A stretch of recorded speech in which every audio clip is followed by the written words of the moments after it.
थोड़ा सा टर्न हो गया ना ma'am. Yes yes yes yes.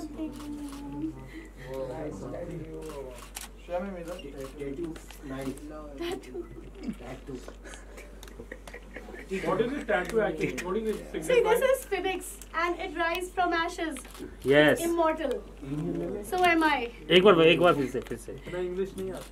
अरे मैं बताती हूँ ना, ये मरता नहीं है।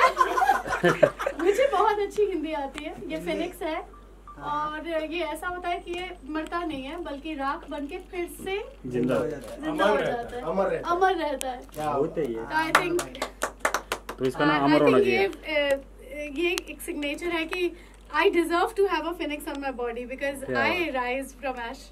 आप भी अमर रहो।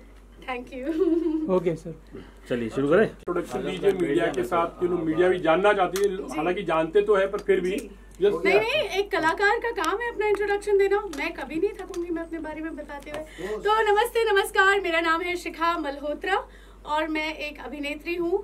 बैरी जॉन एक्टिंग स्टूडियो से मैंने अपनी एक्टिंग का कोर्स किया है, तालीम ली है। बचपन से ही थिएटर्स करती आ रही हूँ और मेरी फिल्म कांच ली मुख्य अभिनीत film as a lead actress, वो रिलीज हुई थी लॉकडाउन से जस्ट पहले। संजय मिश्रा है उसमें, you can see the poster. मेरी शुरुआत फैन फिल्म से हुई थी, शाहरुख खान की फैन फिल्म। उसमें मेरा बहुत ही बेहतरीन किरदार था। रनिंग शादी फिल्म में मैंने काम किया है तापसी पन्नू के साथ और तमिल, तेलुगु, श्रीलंकन फिल्म मैंने ये भी की है, पंजाबी फिल्म भी की है लकी कबूतर। अभी हितेन तेजवानी जी के साथ मेरी एक फिल्म आ रही है मानो या ना मानो, उसमें राजीव ठाकुर भी हैं और मैं एक trend proper trend classical singer भी हूँ, कथक डांसर भी हूँ, वर्सेटाइल डांस स्टाइल्स मैं करती हूँ और मैं लिखती भी हूँ, पेंटिंग भी बनाती हूँ। तो जैसा एक आर्टिस्ट को होना चाहिए मैं वैसी हूँ। क्या बात है, एक नंबर। एकदम ही मल्टी। आप चलिए मैम, बहुत बहुत स्वागत है आपका। बहुत दिनों के बाद आप दिखाई दिए, इसके बारे में बताइए कुछ। क्योंकि कोविड में मेरा सफ़र बहुत अलग रहा। बीइंग अ नर्स, जैसे कि आप ये फ़ोटो देख रहे हैं, नर्स की एक फ़ोटो है मेरे इस पूरे कोलाज में। बहुत सारे रूप हैं, मेरे ही हैं। मेरी academic qualification as a nursing officer रही है दिल्ली सफदरजंग हॉस्पिटल से। और क्योंकि हम शपथ लेते हैं ऐसे में, जब भी कोई मेडिकल प्रोफेशन करता है, कि जब भी देश में किसी को भी आपत्ति होगी, कैसी भी ज़रूरत पड़ेगी देश में, सड़क पे राह चलते कहीं पर भी आम जिंदगी में, तो हम हमेशा तत्पर रहेंगे। तो वही हुआ जब कोविड हुआ। तो सभी एक्टर्स वीडियोस बना रहे थे अपने अपने तरीके से। कुछ सोनू सूद जैसे थे जो उन्होंने कई तरीके से, पैसे से और बहुत सारी चीज़ों से उन्होंने हेल्प की, और कुछ एक्टर्स घर में मैसेज दे रहे थे अच्छा। और मैं थोड़ा सिक्के के दूसरे पहलू की तरफ थी कि I was into the medical fraternity. तो मैं फ्रंटलाइन नर्सिंग ऑफिसर बतौर, मैंने आईसीयू में काम किया है, ट्रॉमा हॉस्पिटल एचबीटी में। मेरे लिए सफ़र थोड़ा अलग रहा क्योंकि जहाँ पर अपने अपनों का साथ देने से डर रहे थे, अपने अपनों का साथ मतलब बहुत एक अजीब सी स्थिति थी कि जहाँ पे बहुत ही डर था सब में, वहाँ पर मुझे लगा कि नहीं, मुझे आगे जाना चाहिए। इर्रिस्पेक्टिव ऑफ कि मैं एक एक्टर हूँ, मुझे वार्निंग दी गई कि चेहरा ख़राब हो सकता है, चीज़ें बहुत भयावह हो सकती हैं, और हुई भी। क्योंकि एक साल कोविड में काम करने के बाद फिर मुझे पहले कोविड हुआ, मेरी शुगर बहुत लो चली गई, 36 इनफैक्ट। उसके बाद फिर मुझे राइट साइड पैरालिसिस हो गया था, ब्रेन स्ट्रोक। तो मेरा जो चेहरा था वो टेढ़ा हो गया था बिल्कुल। हाँ, और शायद इंटरनेट पे वो फ़ोटोज़ भी हैं। और फिर जब मैं थोड़ी सी ठीक हुई, केईएम हॉस्पिटल में उद्धव ठाकरे जी ने मेरा ट्रीटमेंट पूरा करवाया क्योंकि बीएमसी के अंडर था हॉस्पिटल एचबीटी। फिर वो जब ठीक होने के बाद, क्योंकि नर्स हूँ, मेरी मदर नर्स हैं, तो हमें ये पता था कि क्या करना है, कैसे करना है। हिम्मत थोड़ी आम आदमी से ज़्यादा होती है एक मेडिकल है ना पर्सनल में। तो बहुत ही एक लंबी जर्नी के बाद मैं अपने पैरों पे चलना शुरू हुई वापस। वेट मेरा समवेयर अराउंड 87 kgs हो गया था। फिर वहाँ से वापस अपने आप से मिलना, वो एक बहुत बड़ी जंग थी। मैं अभी हाल फिलहाल में मैं सुनती आती हूँ इंटरव्यू कि राहुल जी हैं, राहुल रॉय, वो अभी भी काफ़ी परेशानी से जूझ रहे हैं। पैरालिसिस उनको हुआ था और अभी भी कभी कभार 4 साल हो चुके हैं उनको, अभी भी तकलीफ़ हो जाती है कुछ ना कुछ। तो मैं कहती हूँ कि इट्स नॉट ईजी एक आम आदमी के लिए वो हिम्मत जुटा पाना और फिर वो सही चीज़ पता होना कि क्या करना चाहिए, वो बहुत बड़ी चीज़ है। तो खैर बाय द गॉड ग्रेस, ऊपर वाले का शुक्र है कि मैं इस चीज़ से बाहर आ पाई, हिम्मत कर पाई। क्योंकि एक एक्टर के लिए ना अभिनय तो होती है, कला तो होती है बड़ी चीज़, लेकिन चेहरा बहुत बड़ी चीज़ होती है। आप बचपन से अपना चेहरा बड़ा एडमायर करते आते हैं, और मुझे भी हमेशा से बहुत सुंदर और ऐसे रहने की आदत है, अच्छा लगता है। मैं तो अपने आप से बहुत प्यार करती हूँ, और शायद इसीलिए आज मैं वापस यहाँ पर लड़कर सारे हालातों से बैठी हूँ। तो मुझे अपने आप से मिलना था, और मैं वापस अपने आप से मिल ली। फिर ये जर्नी शुरू हुई वापस कोविड के बाद। हालांकि कोविड से पहले मैंने कई फिल्में की हैं। फ़ैन फिल्म की है मैंने शाहरुख खान की, that was my first film. और इसका भी मैं एक किस्सा बता देती हूँ कि जब मैं फ़र्स्ट टाइम बॉम्बे में आई तो मुझे लगा कि चलो यशराज तो ऑडिशन देना ही है, बहुत ही जेन्युइनली ऑडिशन होते हैं। बैंड्रा में मैं ऑडिशन देने गई, और अचानक से कोई कॉल नहीं आया। 6 महीने लगे कॉल आने में। कॉल आया, मुझे बुलाया गया, और मेरा सबसे लाइफ का पहला जो किरदार है वो एक पत्रकार का ही है फ़ैन फिल्म में, तो आप ही की कैटेगरी में। और जब मैंने ये किरदार निभाया, बहुत अच्छा हुआ। शूटिंग पे शाहरुख खान खड़े हुए थे सामने, और वो मेरा सीन मॉनिटर कर रहे थे। मुझे कोई एडी आके उसने बताया कि भैया आपका सीन शाहरुख खान मॉनिटर कर रहे हैं, तो नहीं हम अपने आप में शहनशाह बादशाह। मैंने बोला ठीक है, बहुत अच्छा परफॉर्म करेंगे। तो बस मैं बहुत अच्छा मैंने अपनी तरफ से परफॉर्म किया। 2-3 बार अलग अलग एक्सप्रेशन में मनीष शर्मा जी ने, जो डायरेक्टर हैं, उन्होंने मुझे ये सीन करने के लिए कहा। अब मुझे लगा कि चलो शाहरुख खान जा रहे हैं, जा ही रहे होंगे, चलो मैं इधर उधर देखने लगी। वो धीरे धीरे मुझे लगा वो मेरी यहीं पर आ रहे हैं, सेट पे आ रहे हैं। और बिलीव मी कि बचपन से जो सिनेमा का मतलब शाहरुख खान है हमारे लिए, हमारी जनरेशन के लिए, तो वो मेरे पास आ रहे हैं, और मेरे सारे दिलो दिमाग में एक ट्यून बज रही है, टिंग टिंग टिंग टिंग टिंग टिंग टिंग टिंग टिंग। वो पूरा DDLJ का फ्लैशबैक सब मेरी आंखों के आगे, और वो पास आके खड़े हो गए, सो चॉकलेटी। और मैंने कहा अरे यार, असली में कोई ऐसे शाहरुख खान को पहली बार देखे तो आम जिंदगी में से निकल के, नहीं लाइक अरे इतने सारे डायलॉग कैसे बोल रही है, मैं तो आज भी नहीं बोल पाता, कम ऑन गिव मी अ हग। तो इसका मतलब ये था कि ऐसा नहीं कि वो नहीं बोल पाते, ये उनका बड़प्पन था कि उन्होंने एक नए एक्टर को, ख़ासकर फीमेल होते हुए मुझे, क्योंकि मैं बहुत नर्वस भी थी, पहला मेरा कैरेक्टर था, और यशराज जैसी जगह में आप एकदम, कोई आपको देख नहीं रहा है और आपकी कोई एग्जिस्टेंस ही नहीं है, तो बड़ा अजीब लगता है, स्कैरी भी लगता है, एट टाइम्स नर्वसनेस होती है। तो मुझे हिम्मत बनाते हुए उन्होंने कहा कि भाई आगे बढ़ोगी, बहुत अच्छा करोगी, and that's what his grace is always, कि उन्होंने इस तरीके से एक नए एक्टर को सपोर्ट किया, मुझे कॉम्प्लीमेंट दिया, मुझे गले लगा के blessings the. So I think he would be proud seeing me working ahead, और आगे इंडस्ट्री में काम करते हुए देख के खुशी होगी उन्हें, and I am so happy. अब फ़ैन फिल्म की मैंने, रनिंग शादी फिल्म एक आई थी तापसी पन्नू की, अब तापसी पन्नू एंड अमित साध, उसमें भी मैंने तापसी पन्नू के सीनियर का कैरेक्टर किया है। काफ़ी अच्छे अच्छे सीन्स हैं, मैंने फिल्म में गिटार भी प्ले किया है असली में। और तमिल मेरी एक फ़िल्म आई थी सेंटिनल, श्रीलंकन फिल्म है वो, श्रीलंका में ही रिलीज़ हुई है। तेलुगु फिल्म है जयंती, पंजाबी फिल्म है लकी कबूतर। ये सब फ़ैन और कांचली के बीच का सफ़र है, जहाँ पर मैं अलग अलग किरदार कर रही थी। अभी आने वाले समय में एक हितेन तेजवानी जी के साथ मैंने फ़िल्म की है, मानो या ना मानो। इट्स अ 1 आवर 1 सवा घंटे की फ़िल्म है, वो आने वाली है। और उसमें राजीव ठाकुर भी हैं, बहुत अच्छी फ़िल्म है। अब आप जो कांचली के लिए मैं जानी जाती हूँ, एक ह्यूज, मतलब करोड़ों लोग इसे देख चुके हैं, it's already on a very big platform on YouTube.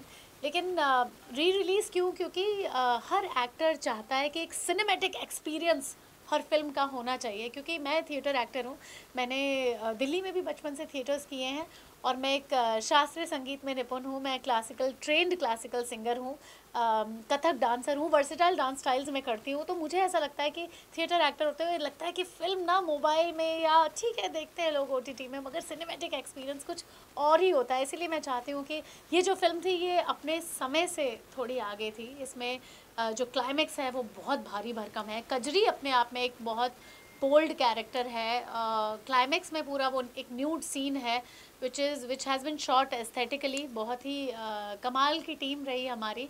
तो मैं चाहती हूँ कि आज जहाँ पर एक एरा चल रहा है, एक ऐसा एरा जहाँ पर फ़ीमेल ओरिएंटेड सब्जेक्ट्स की बहुत ज़रूरत है, फ़ीमेल महिलाएं लड़ रही हैं।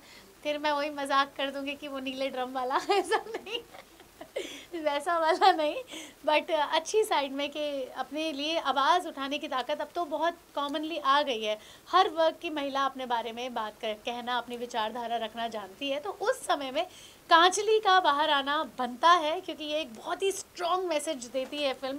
विजय दान देथा जी की लिखित कहानी है, नोबल नॉमिनेटेड राइटर है राजस्थान के प्रसिद्ध, जिनकी कहानी पर पहली फिल्म भी बनी है शाहरुख खान की, अगेन दिस कनेक्शन।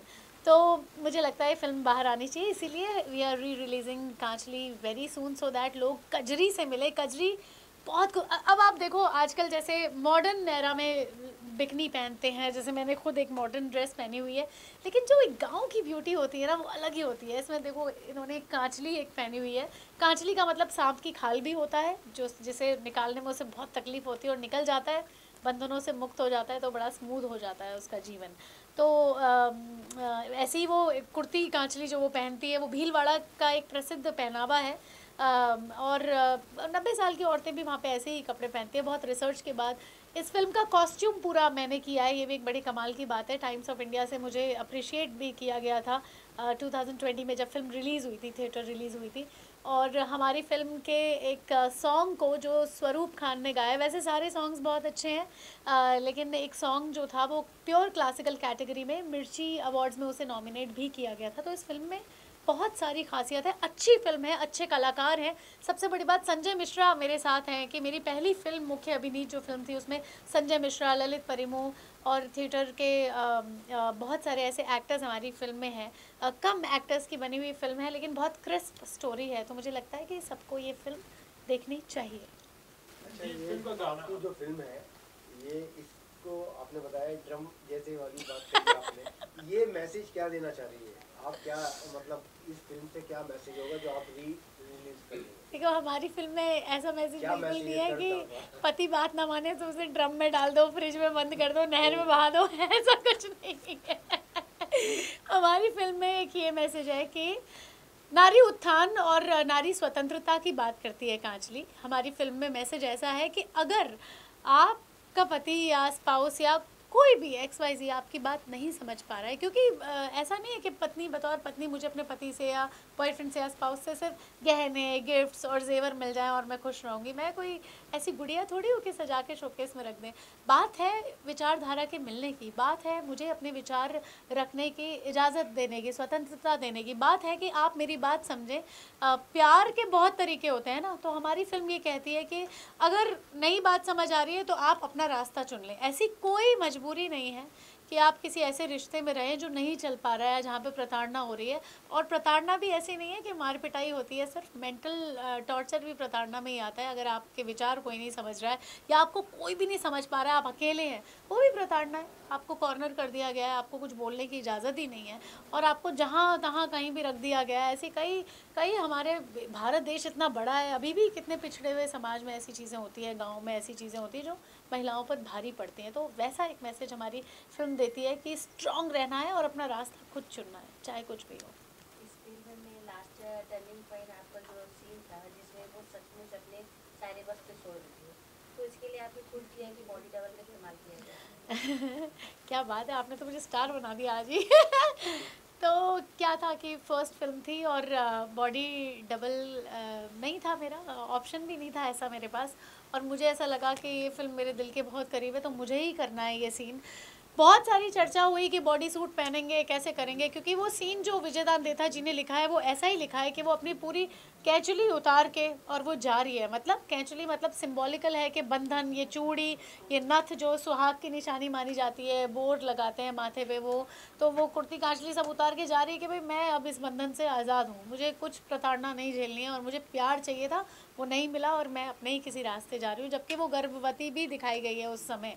तो कोई बॉडी डबल नहीं था। और मैं आपको ये भी बताऊँ कि ख़ास बात, राजस्थान की जनवरी 1, 2, 3, 4 की तारीख में ये सीन शूट हुआ है और जो बिल्कुल ऐसे फटे ठंड होती है ना नॉर्थ की, वैसी वाली ठंड में सब लोग ऐसे जैकेट पहन के ठुर कर रहे हैं, पानी वो पहना हुआ टोपा और आर्टिफिशियल रेन वाले भी सब लदे हुए हैं कपड़ों में, और मैं बिल्कुल बिना कपड़ों के निर्वस्त्र होके जा रही हूँ।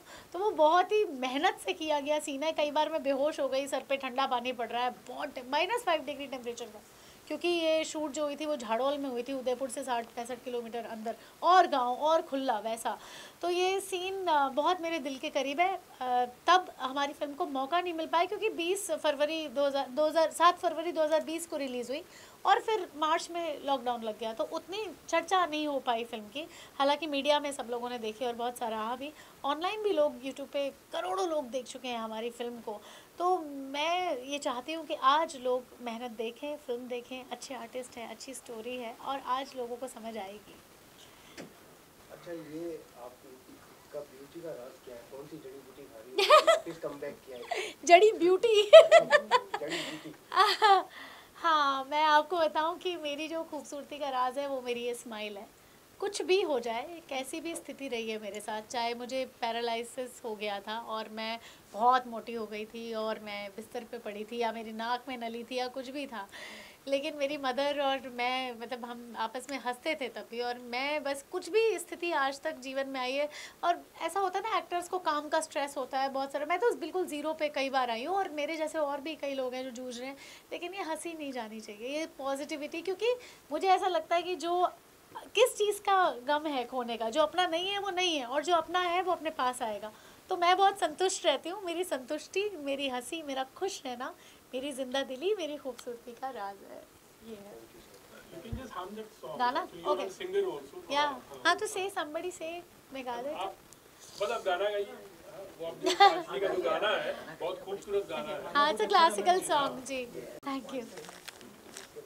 हमारा ये जो सॉन्ग है, जैसे मैंने बताया था, मिर्ची अवार्ड्स में प्योर क्लासिकल कैटेगरी में नॉमिनेट हुआ था। स्वरूप खान जिन्होंने घूमर गाया है, उन्होंने गाया था। मैं कोशिश करती हूँ। जिया बहरू पिया मोरा, जिया बहरू पिया मोरा, खेले मुझसे आँख मिचोली, खेले मुझसे आँख मिचोली, भीतर बाहर भरा भरा, बाकी है सब ये खाली खाली, भीतर बाहर भरा भरा, बाकी है सब ये खाली, जिया बहरू पिया मोरा, खेले मुझसे आँख मिचोली, खेले मुझसे आँख मिचोली।